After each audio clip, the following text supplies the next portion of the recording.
That was epic. Wow. Tough dudes, hot chicks, vile villains. Man, that sounds great. Excellent. Cool trailer. Okay, welcome everyone to another episode of A Drink with Brink, where I talk with other creators about their lives and their creative processes and their campaigns, because people often invite me to their shows to talk about my own things, and I appreciate that, and I wanted to do something in return for this awesome little community. So we didn't start out with a perfect 10 trailer today because the campaign is over. It ended last Tuesday, and we did wonderful. We did amazing, and I was blown away by all the support. And we're now in demand. So Perfect 10 is still available because we are still working on the books, and until all the books are sent out, the campaign will be active. So check it out, guys. If you haven't yet, you can still share it, but I'm not going on the campaign trail anymore because I have stuff to do. I got books to make, so yeah, that's basically it. So I saw David Feet was here. Hey, welcome, David. What's Replicator Rob screaming at? Yeah, that's a good one. This is what Rob would look like in a fantasy setting, right? Yeah, that's right. Uh, welcome, David. How is your own campaign going, man? You like fantasy, right? Maybe you like this also. Um, so yeah, my current guest has a wonderful campaign up. So let's just bring him on without further ado. So please welcome to the show, Mike Murphy.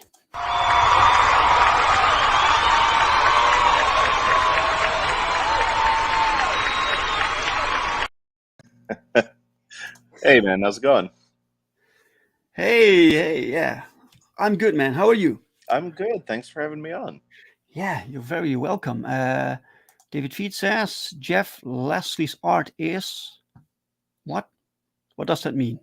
Missing emoji art, but yeah, Right, I right. can take a guess what he's saying. Yeah, Jeff is incredible, man.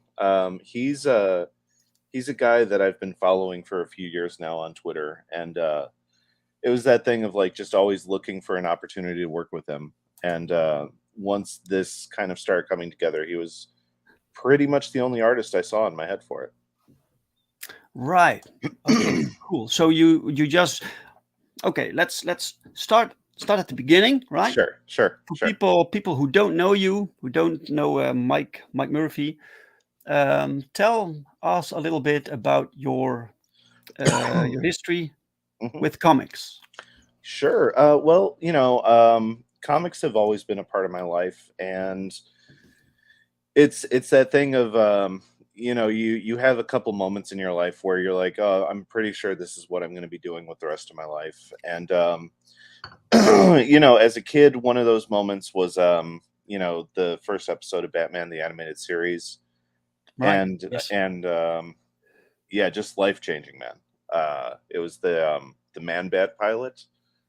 Mhm. So good. That was one of those moments, and from there, like you do the like kid thing and high school thing of like just like drawing comics and trying to replicate them, and yeah, like I got distracted for a few years between high school and college, being in a band, but Oh, it. cool. Yeah, it was great, and those guys, they're still doing good on their own. So did it get you a lot of girls or No, dude, no? I've been a nerd my whole life, and you would think being in a band would help that out, but Yeah. no. No. Oh, too bad. Yeah, no, it's By the okay. way, the other Mike is here. He calls himself Mike. The other Mike. Oh, hey, Welcome, Mike. Welcome, hello, man. Mike. So yeah, So what was the band called? the band was called Myopia. Myopia. These days they go by the Hollow, with an Mm. A. Right. And yeah, they're good guys. We're still in touch with each other. And yeah, it was that, it wasn't how like most band breakups go. It was just a thing of like, I was in art school, and I was trying to start a comic company up with a couple guys from art school, and I was doing the band.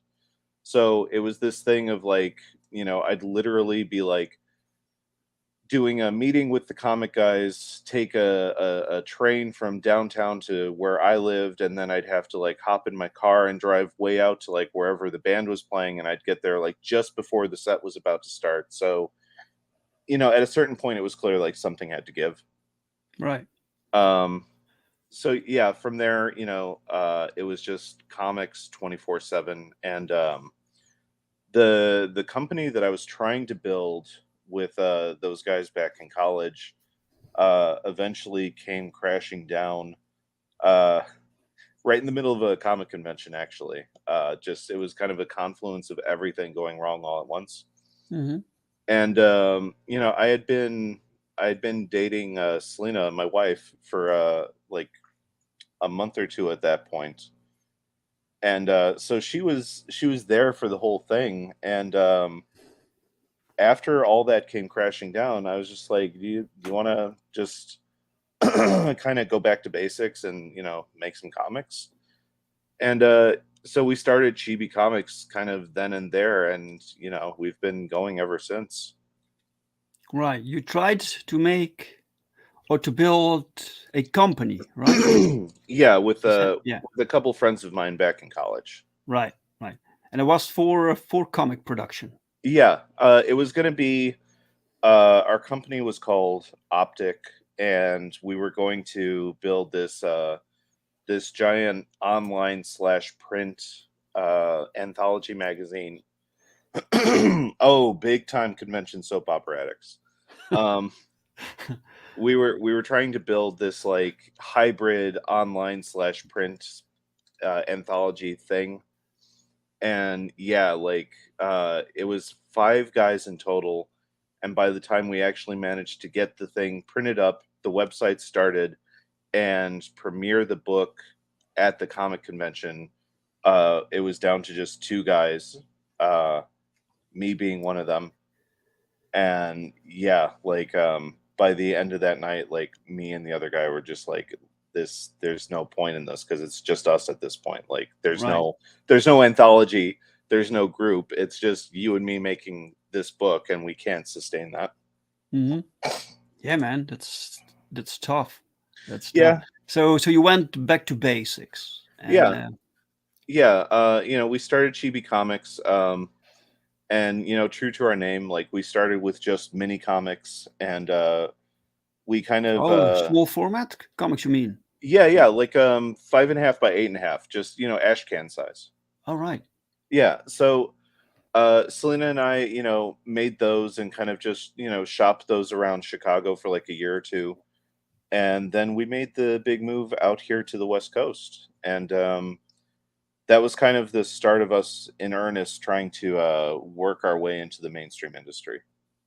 So what do you mean you move to the West Coast? Did Oh, you oh, actually move? yeah, yeah. We were Oh, based in Chicago. We'd both right, been in Chicago our whole lives, right. and at the time, this is like 2005.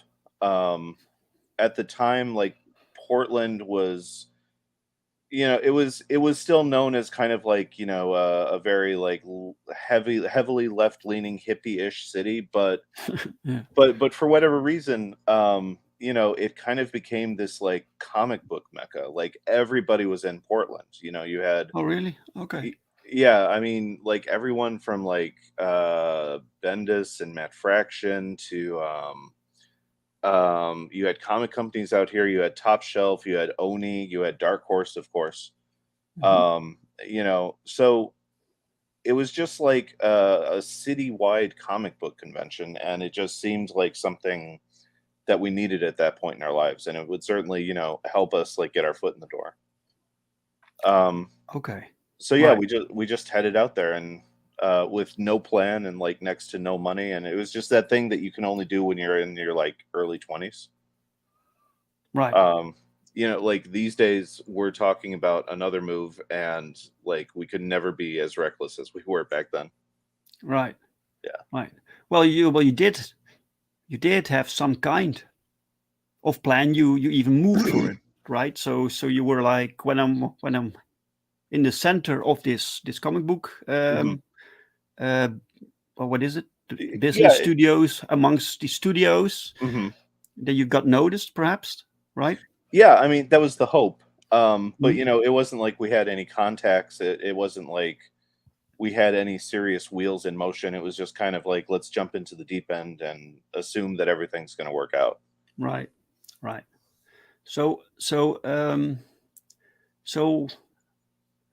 it didn't really go the way you planned. So right. No, no, I mean, like, and then reality happened, right? Right. Um, we shopped some stuff around, and we did like some lettering and some flat works for a couple uh, private individuals and like some of the smaller publishers. Hmm. And we had a handful of meetings here and there over the next couple of years, but you know um in terms of working as like creative freelancers, the bulk of our income came from, I mean, when you work freelance you take on any project, right? So Hmm. like we worked for greeting card companies, um Okay. we Yeah. worked for game developers, so yeah, it was pretty much anything but comics is where our income came from for the better Right. part of like a decade. Mm. Okay. Yeah. Okay. And you still had that drive to make a comic book. That was your so so because you got work from game designers, greeting cards. Game design sounds cool, Yeah, right? it was. I like one of the last game designing gigs I did before we went full independent publishing and the whole CG thing. One of the last gigs that I had was writing up story scenarios and dialogue for a company based out of Hong Kong that was doing kind of text adventures for cell phone users.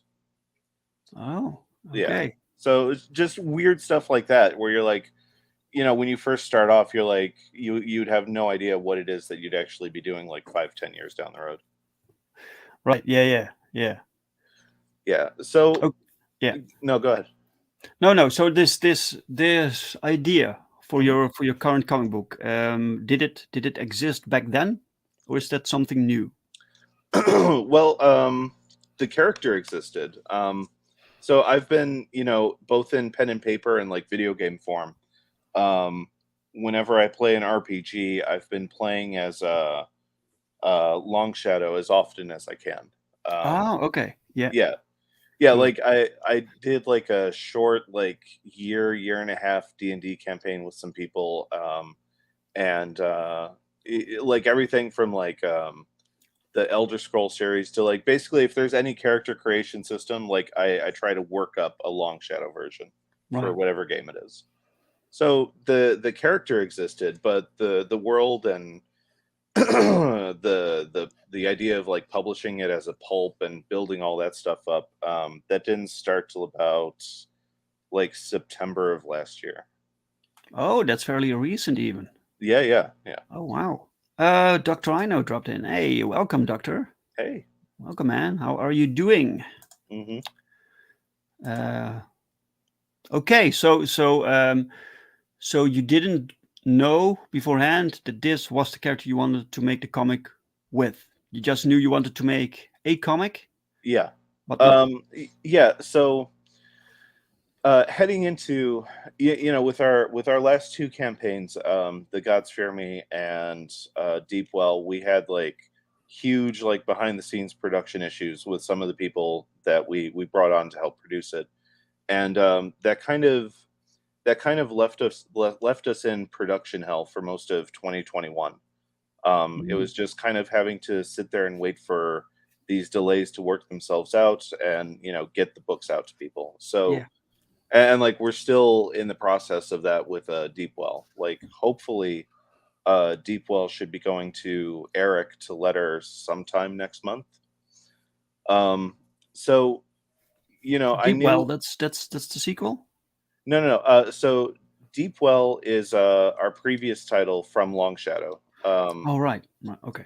Yeah. Yeah, it's kind of a vigilante slash western super violent epic story. Right. Yeah, yeah. So yeah, like heading into 2022, um I knew that I wanted something like short and quick to produce that I could get into people's hands in about 6 months, if not less. And I That's a started think, challenge.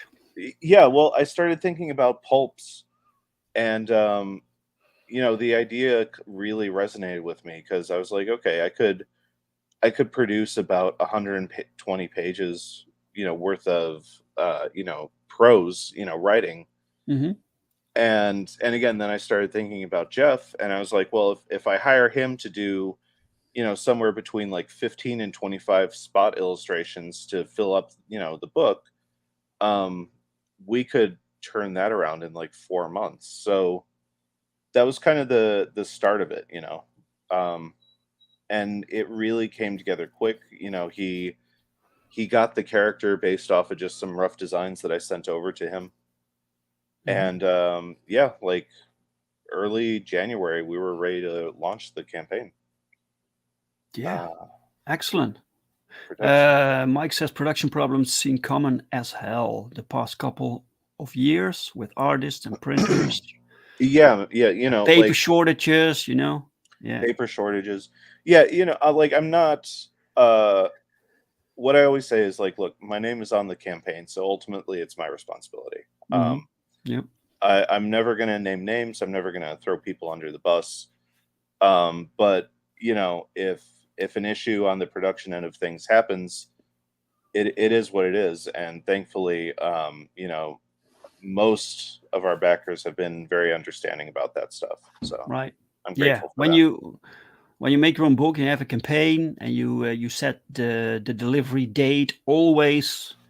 Yeah. Make sure you have time. Hmm. Hmm. Things do happen. Yeah. Delays do happen.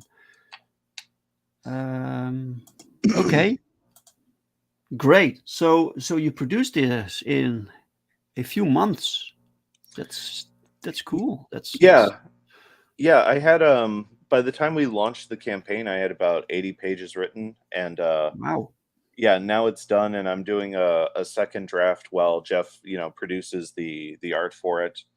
And Oh, I asked our backers if we could have an extra month on top of the estimated ship date because right. I really wanted to push for that stretch goal. So that's kind of what I'm in the middle of now. Jeff's working away, and I'm ramping back up, doing appearances and streams, and just spreading the word, man. You started the campaign. You had the script for 80 pages done, Hmm. and you started the campaign, and then Jeff began to draw. Yeah, So you were planning on producing the book while the campaign was going. yeah. I knew that the final page count was going to be about 112 pages. Wow.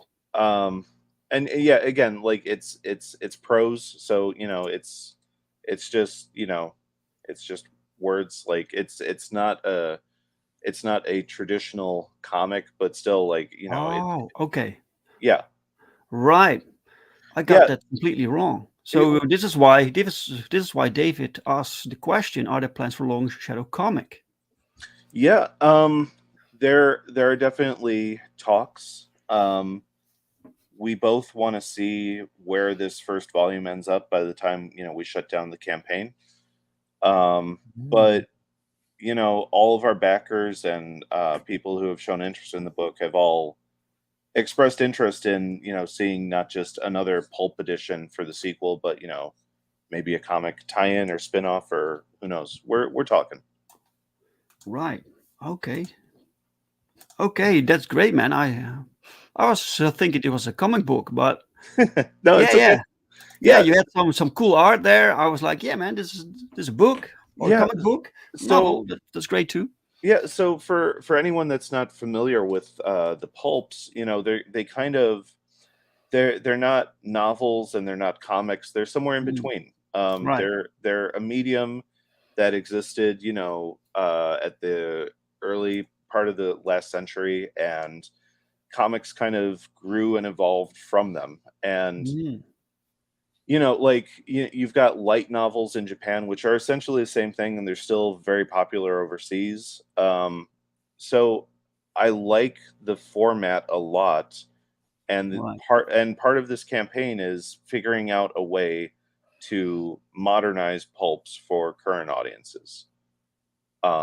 I think the people that do know about pulps associate them strictly with like the Shadow and Conan and Doc Savage and Hmm. those characters, and I love those characters, but I think that kind of locks it into, oh, that's an old thing that we don't really do anymore. And Mm, it's still just words and pictures. I think there is a way to modernize it, and this is me taking a shot at right.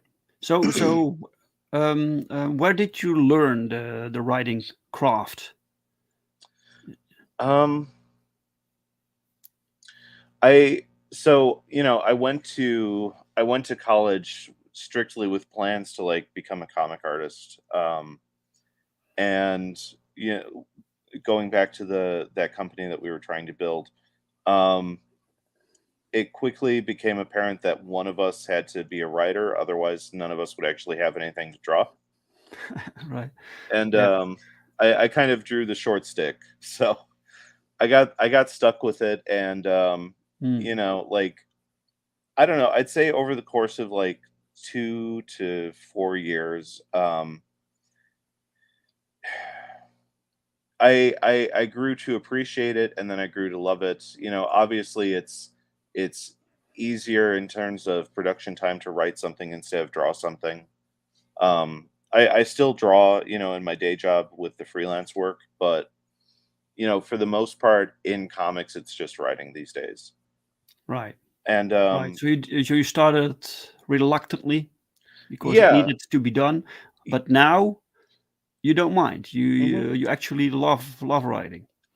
Yeah, I mean, it was one of those things of like, besides comics, like I'm a big film guy, and with films, like the writing was always something that I would study, and so it just kind of evolved naturally, and I'd say by like year 5 of doing it, I was like, okay, I think I'm more of a writer than an artist at this point. Right. Yes. Yeah. I can relate, man. I wanted to be an artist also, but no one could write the stories that were in my own head. So I had Hmm. to learn to write. Right? And now that I write, there's nothing like it, man. It's Yeah, man. it's it's fantastic. Okay, cool. Let's just bring up your campaign and see what you have for us. Sure, man. Share screen. Not sure if I need sound. I don't think so. I already showed the trailer, so here we go. Right. Longshadow, a high fantasy pulp novel. Well, that gave it away, right? The title. Great. So did you draw this, No, that's Jeff Lasley. Jeff? So Right. Jeff's an incredible painter, man. Mm. Um, and he does really good black and white, ink work as well. So he's kind of a jack of all trades, and he's handling everything for the book. All right. Barrett, welcome. Welcome, Barrett. Hey, Barrett. How are you? How are you, man? I don't read novels anymore, but I'm writing one. Ooh, that's excellent. Okay. Awesome. Let's see. Mike says, I've only heard you speak about European comic books, albums, of course. Do you see stories like this around Europe? You mean fancy books? Yeah, there are a lot of fancy novels. Also, Scandinavia, for instance. All those folklore uh, stories. They're very inspiring. Hmm. But yeah, okay. So long shadow. You're doing great, man. Look at this. Yeah, man. Almost $5,000. Yeah, we're almost there. We're almost at 5,000. So another three to go, and we'll be at that main stretch goal. So yeah, that's why I'm going to be promoting hard over the next month or so. Right, right. So when do you think the book will be finished? It'll probably be finished around like mid mid uh mid June at the latest, like ready for print. But yeah, like I have permission from backers to like push back like shipping and fulfillment until like end of June, early July, somewhere in there. Hmm. Uh, Right. basic, basically, if we unlock this world guide at 8,000, I'll need a little bit extra time to commission some illustrations from, a bunch of other creatives in the scene, and format the book. So there'll actually be three books going off to print instead of just two. Oh wow. So your company's named Chibi Comics, right? So Hmm. so you primarily make comic books, and Yep. this is on the side. Yeah. So again, like it was, I knew heading into this year, that we were going to have two big releases. We were going to be doing the Gods Fear Me 2, Hmm. and we're going to be doing the Red Key, and those The books are Red going to, Key, is yeah, that the red. yours? That's me, man. I know the Red Key. Man, I didn't connect that. Okay, okay, Yeah. cool. So we've got both of those books coming out this year at some point, and I knew that it Right. was going to take the better part of a year to get both of them into people's hands. So Hmm. I, like I was saying, especially coming out of 2020, 2021, I wanted something that I could just get to people quick. Right. And that's where I started thinking about pulp. So it's definitely one of our titles. It's not something I'm doing on my own. This is a proper chibi book. It's just a slightly different format than what we normally do. Yes. Excellent. Look at this cover. It's pretty cool. Yeah, man. It's all painted. Hmm. Is this digital paint or actual? No, it's acrylic. I've Wow. somewhere off to my right, I've got the thing. Jeff sent it out to me. Um, yeah, it's gorgeous, man.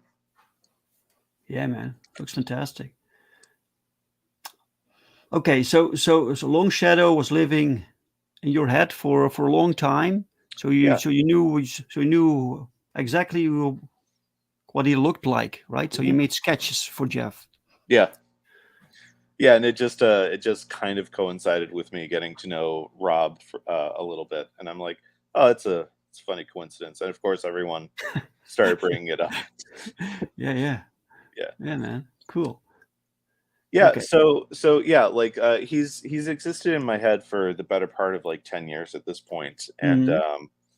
yeah, I like the idea of a an ogre leaving behind his world and trying to mix in with like, polite society and try to make a name for himself, separate from what's expected of him. So that was kind of the genesis of it. Okay, so he is on ogre. Yeah. So what's this world about? What Well, kind of world does he live in? so yeah, the world of Elos, it's a mix of high fantasy and noir. Mhm. He is a detective for hire, a detective ogre for hire. Oh, detective. That's cool. Yeah, Oh, man. Thank you. good stuff, Comics Gator. Welcome, welcome, sir. Hail. Hail.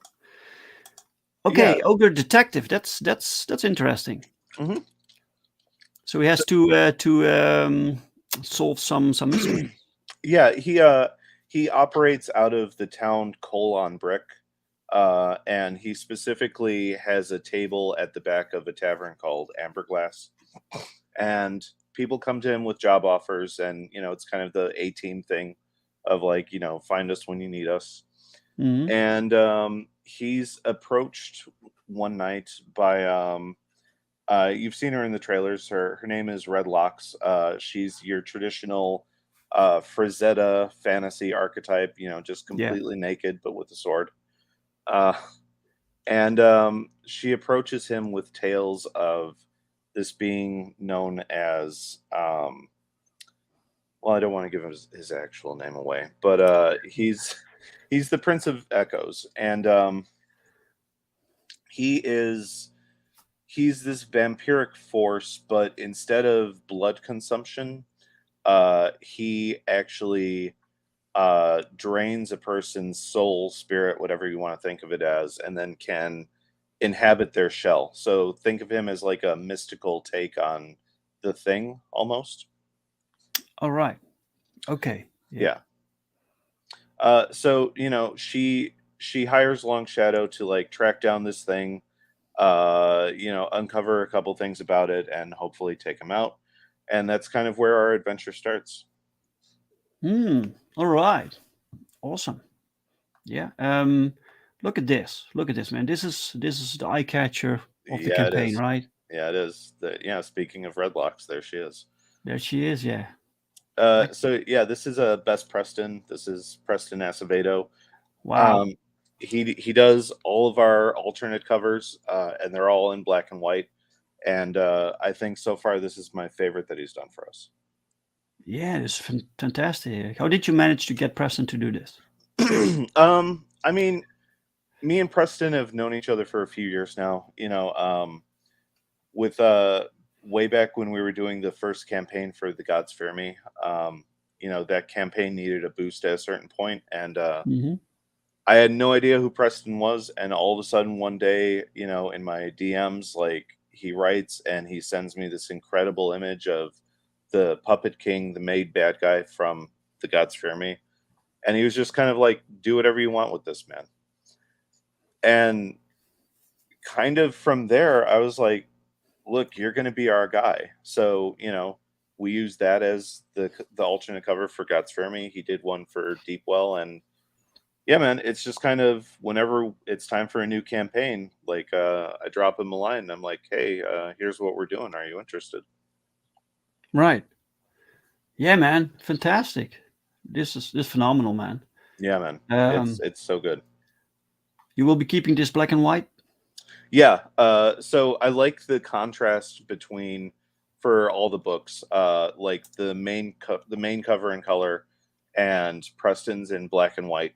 Um, he said he wants to play around with some gray tone stuff, so there might be a few additions that are made to this, but for the Mm. most part, this is it.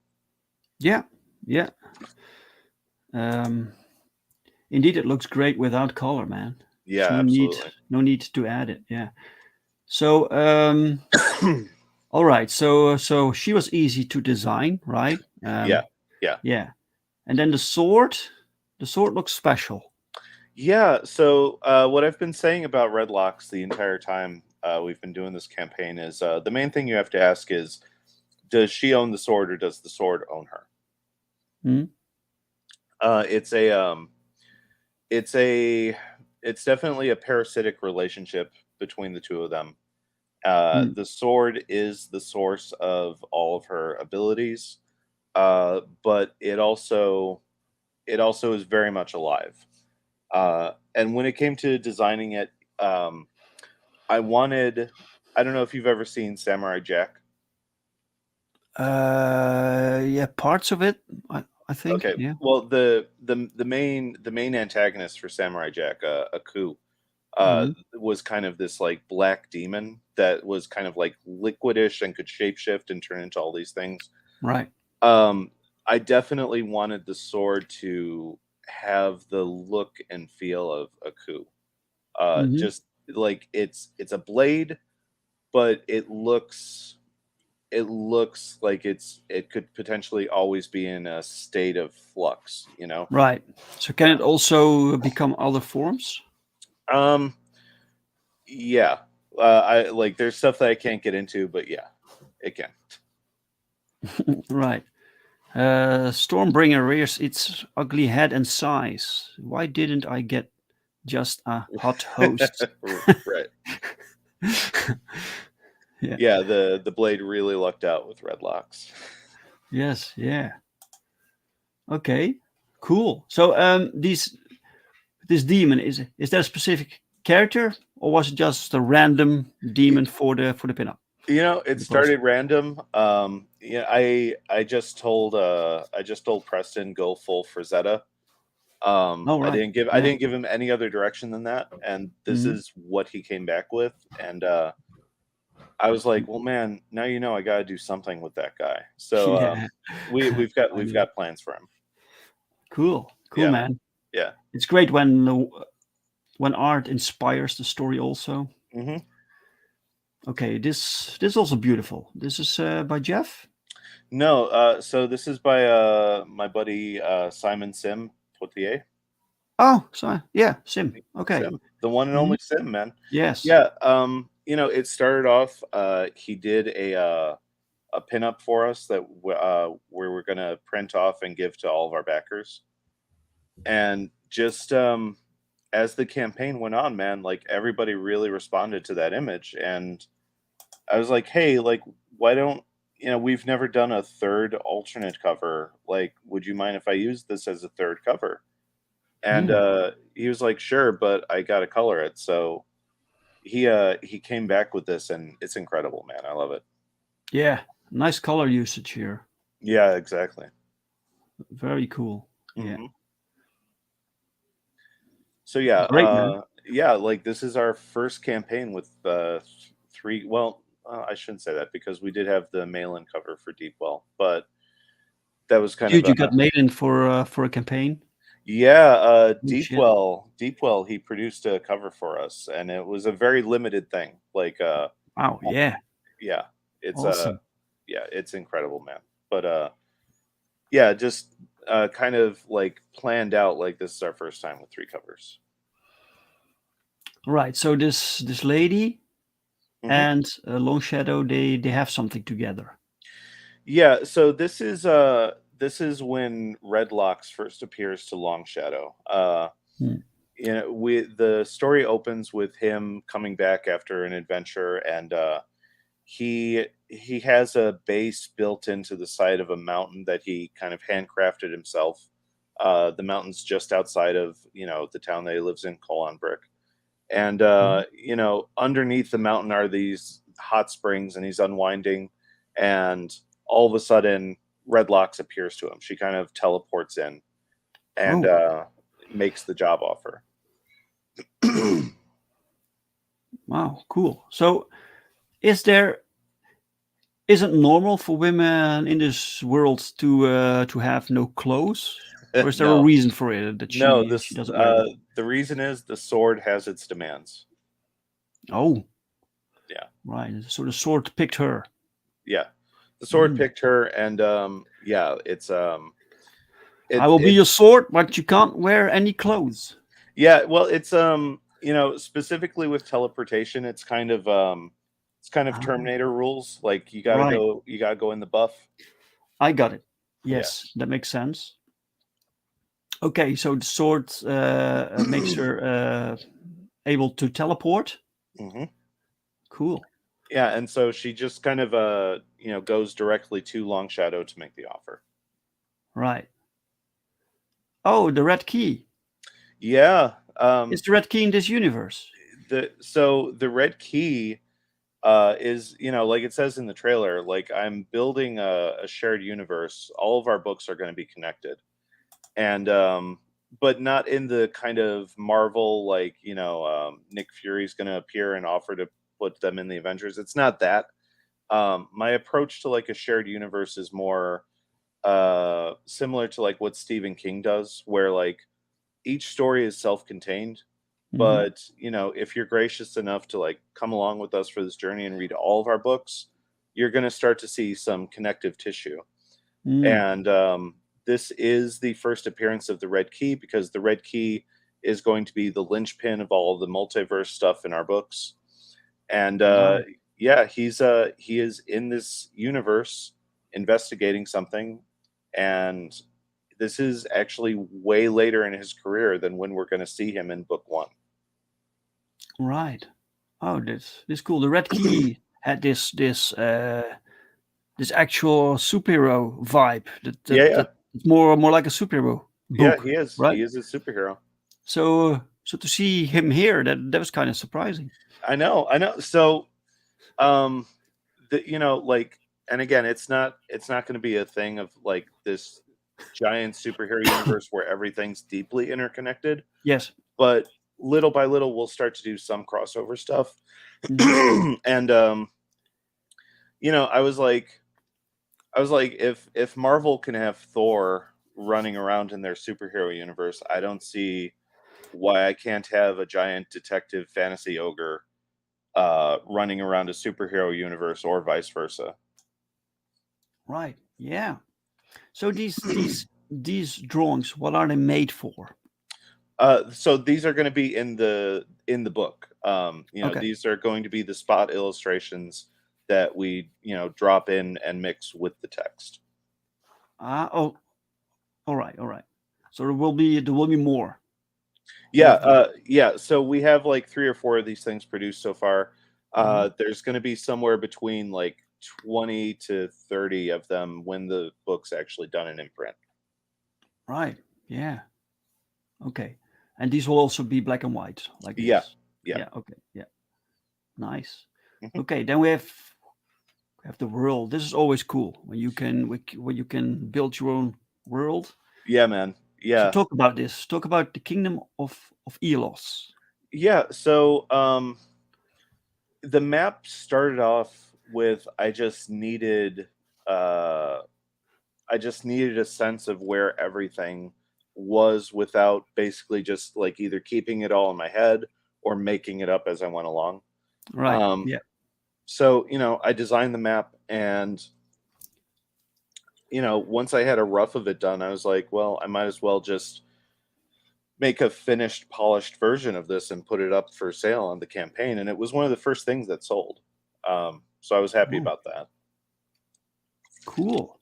So is this on on island or is it connected to other land? So yeah, I knew the general shape and form that I wanted for the kingdom, and I know it comes off like it's a self-contained island, but it is a part of a larger landmass that kind of goes like up and to the left.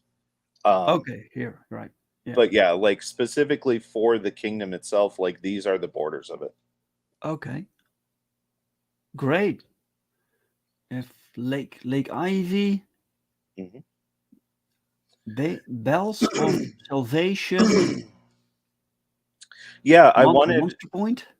Yeah, so I wanted, Right. obviously Yeah. people to know where That's things right to read. were. I wanted to know. I wanted people to know where things were, but I Hmm. also wanted to tease things out for like future volumes. So there's some stuff in there that people aren't going to know anything about for 2 or 3 volumes yet.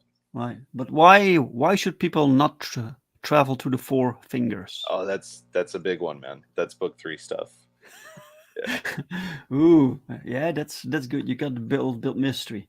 Um, this is Redlocks or someone else. that's someone else. So this is kind of the Girl Friday of the book because again, it's part fantasy and part noir.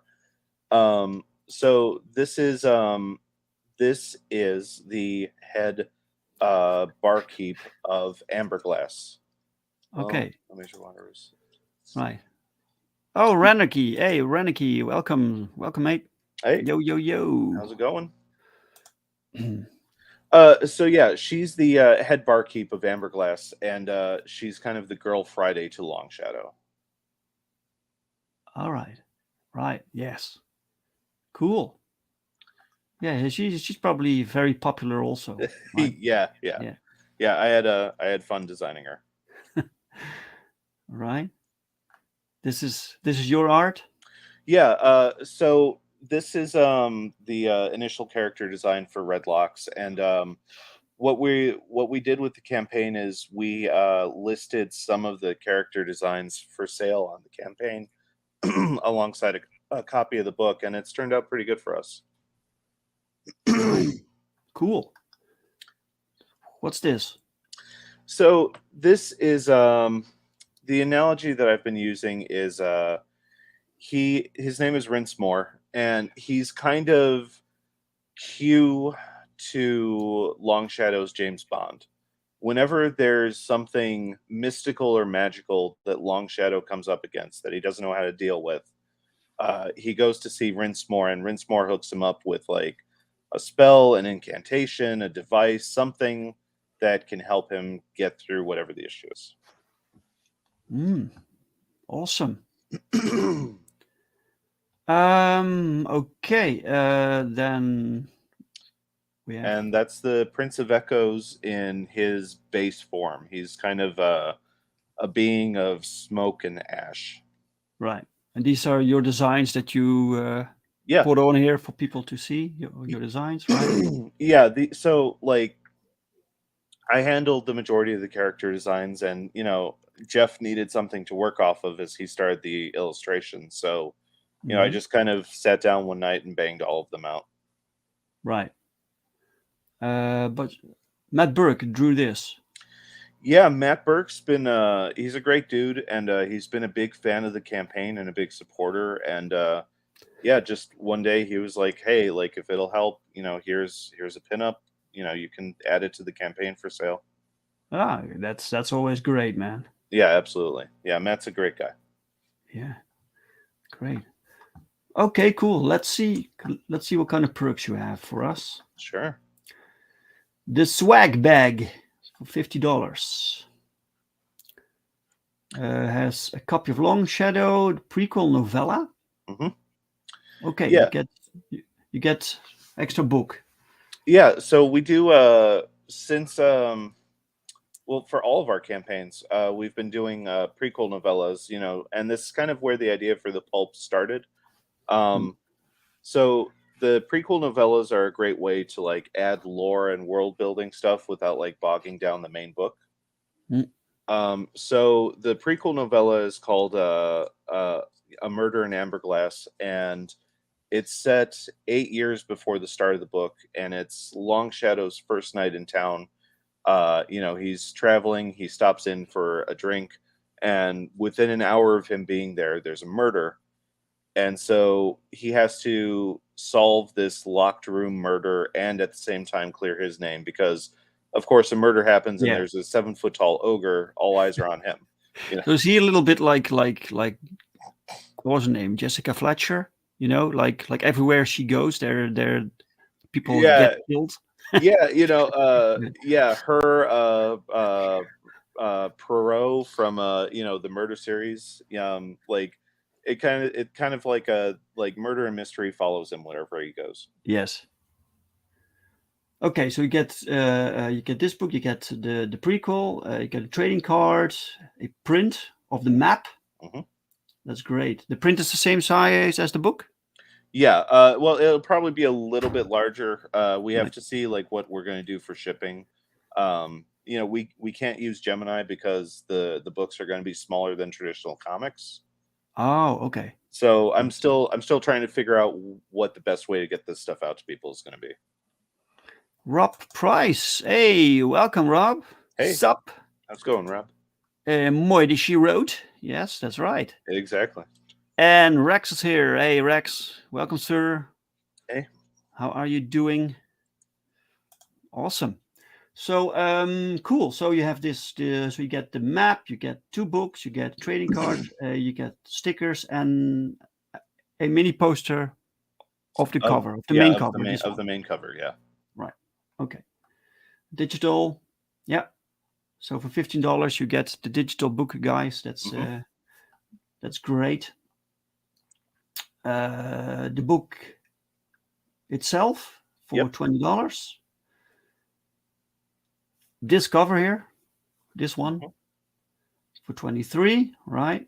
Cool. Awesome, man. Um, Final week exclusive alt cover. Yeah, we launched it during the final week of the campaign, and I'm going to be, and I'll let people know when this is going to happen. But sometime this month, we're going to be shutting down like the perk for just the cover. What I Mm. might do is I might shut down the perk underneath it, which is like the first 2 covers together, and Oh, I might add a perk of like all 3 covers, so like just one giant bundle. oh yeah, right. Um, but yeah, like we wanted the sim cover to be kind of exclusive. Yes. Okay, cool. Right. So you get both covers here for 43. Digital chibi pack. Yeah, so What's a chibi pack? we had a print version, but that's sold out. Basically, I stole this blatantly from Mandy Summers. It's a really smart idea. Like basically, every campaign has the potential to be someone's first exposure to your company, right? Hmm. So it makes sense for each campaign to have a catch up perk where Yeah. they can get every book that you've done to date. Right. So for this This is campaign, your catch up yeah. So perk. you'll get a copy of Samurai and Dinosaurs, The Gods Fear Me, and obviously Longshadow. The next one we do will probably be like if it's the Gods Fear Me 2, it'll be that plus these three and Deep Well. So and every time we do a new campaign, we just add another book to that stack. Yes. Yeah. Sure. Yeah, man. I have the same thing on my income page. The give me everything perk. It's called. Exactly. So yeah, man. Yeah. Prince of Echoes strikes. Yeah, Jeff's been good enough to sell the original art. So, Oh, you get the original. Yeah. yeah, Okay. you get, the original art, which is about 5 by 7, and you'll be getting a copy of the book too along with it. Awesome. Yeah. Get drawn in. Hmm. Oh. Yeah, since the Prince of Echoes has this ability to kind of transfer from body to body, towards the end of the book, there's going to be a shot where we see not all, but many of his past lives, and if you want, you can be drawn in as one of his past victims. Oh, this is past victims. Oh, that's Hmm. pretty cool. Wow. Okay, then you have the Berg pinup. You get the original, I think. Yeah. Right. For $100. Okay, cool. Prequel novella, original art. Yeah, so that's the actual cover for a Murder in Amber Class. Right. And Yeah. yeah, it's by me, and I'd love to sell it to somebody. Yeah, of course, man. And then the main cover, original art. Hmm. Yeah, excellent. That was hand painted, right? Yeah, even the yellow, like I gave him an out. Even the yellow's painted. Yeah, I was like, I Wow. can just drop that in Photoshop, and he's like, no, it's cool. So like the whole thing from top to bottom is just this striking yellow. Wow. Yeah. And then Preston's original art. Yeah, Yes. yeah, man. Beautiful. Beautiful, man. 50. Excellent. The rest is gone, The guys. The rest is rest. gone, man. Well, you did great, man. Look at this. Thank you. Fantastic. Okay. Awesome. So you have 90 backers. You're almost at 5,000. You're still up for a few months, right? Because you Yeah, like at least a month and a half, and then we'll see where right, we're at. right. Yes. Okay, guys, the link to this campaign is in the description of this video, so please check it out. Absolutely. Um, yeah, great. Is there anything else people need to know about this book or this campaign? Um, so like we were saying towards the start, we're in very early talks to do something comic related, but it would probably be a year to 2 years out. Hmm. Um, I now that we've found our audience for Long Shadow, I very much plan on this being an ongoing thing. I Hmm. like the idea of starting the year off with like this quick burst of pulp fiction, and then we do our bigger like mainstream comic projects later in the year. And as long as the audience will stick with us, like I see this thing going for about 9 volumes in total. Oh wow. I'd like to do 3 sets of 3 trilogies. So Okay. yeah, like we'd love to have each and everybody come along for the ride. Right. So these are trilogies. So can people read the books themselves and Mhm. they're like stand Yeah, each alone, each or yeah do they each need all book. the books? Well, I mean, like I was saying about that connective tissue, like that Hmm. applies to like the series themselves. So, yeah, you can read each Longshadow volume as its own thing. But again, if you read all of them, it's going to be this one grand epic. And I've mentioned this too. Um, each trilogy is in a different time period, and what I Okay. mean by that is, and it's not a spoiler because it happens towards the start of the first book. Long Shadow is cursed with immortality. Hmm. And so I wanted to do a traditional fantasy epic with the first trilogy. The second trilogy is going to bump ahead the timeline to a slightly more modern time in history. I use Scotty Young's Middle West and that film on Netflix that Max Landis wrote, Bright, um, Yes. as a reference for what I would do with the middle trilogy. And then with the third trilogy, we're going full Warhammer 40K. Like it's going to be Long Wow. Shadow in the distant future. That's awesome. Thank you, man. That's awesome, man. Okay. Great. Okay. It sounds cool. Let's just refresh. You never know, man. You You never never know. know. Let's just do it. You're now at 90. We refresh and 91. Hey, Woo! There we whoever that go. whoever that was, thank you. Yes. Thank you, guys. Okay, Mike, if people want to follow you, Yeah. where can they find you? You can find me on Twitter at chibi_Mike. You can also find me on TikTok there. I mostly do film reviews over there. Oh, Um, really? yeah, Is that easy on TikTok? it Doing film review. like I know people rag on TikTok, man, but I'm telling you, like it's just like any algorithm on any social media platform. Like once it knows what you're like and what you're about, like you start finding some cool stuff over there. Right. Um, and you can also find me on YouTube at the Chibi Mike, all one word. Yeah, cool. Your own YouTube channel. Yeah, definitely. I've got plans for it. Like I unveiled our new show opening this week on for it, and I'm going to be rolling out content starting tomorrow. Wow, excellent. Excellent. The Orange Wave. Woo! Yeah. The Brink bump. They're giving it names. Hmm. The Brink boost. I like that one. Um, okay, guys. One last thing I like to show is that first off, check out Long Shadow. Then go to Perfect 10 issue 3 if you haven't Hmm. already. It's still active. We're still producing the books. We're working on the last 7 pages now. Pao got sick, uh, so he only did 1 page this week.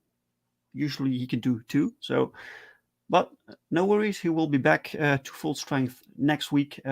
Anyway, check it out, guys, and sign up to American Bliss Father's Pride Part 1, which we will launch as soon as possible. And you get a free American Bliss cosplay mini print if you sign up. That's Nice, excellent. nice. All right, that was it for today, guys. Wait, let me end this stop screen. Yes, there we go. Mike, I want to thank you for being my guest today. Hey, it was a Um, pleasure. Thank you. I wish you the best of luck with Appreciated. Long Shadow, and I want to thank the viewers, the chat. Thank you so much for dropping by, for watching, for the questions and the comments, and for backing. Please share this stream, share the campaign, and I hope to see you guys next week. Same channel, same time, new guest. See you then.